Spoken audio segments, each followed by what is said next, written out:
Good morning mga kamodel nagising pala ako sa amoy ng sinangag. Itong umaga na to, kahapon pala may sa akin. May lumapit sa akin na tikman ko raw itong pangmasang chicken pastil.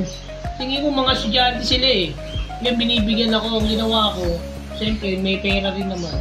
Binayaran ko na lang kasi mga estudyante sila Siguro sa school nila yun Pero dito sa phase 1, dito sa Decaons phase 1, meron silang peso siguro.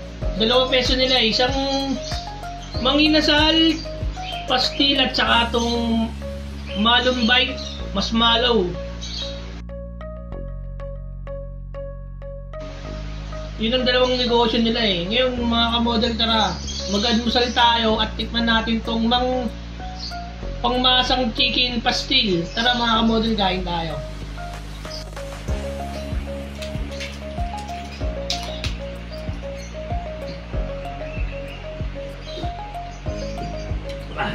Tara mga kamodel, kuha na tayo kanin.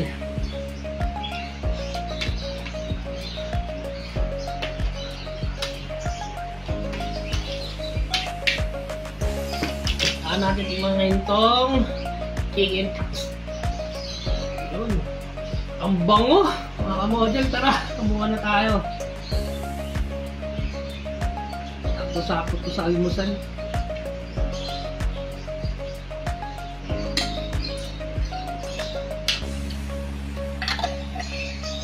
Ito tayong itlog, siyempre hindi mawala sa Pilipino to. So sana natin siyempre ng ham.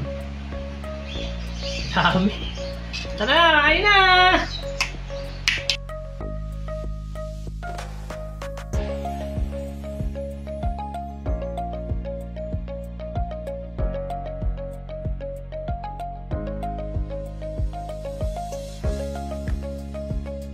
Please like and share and subscribe at pakiclick din yung bell para updated kayo sa mga video ko mga kamodel. Tara na mga kamodel, kakain muna ako. Hanggang sa muli, peace!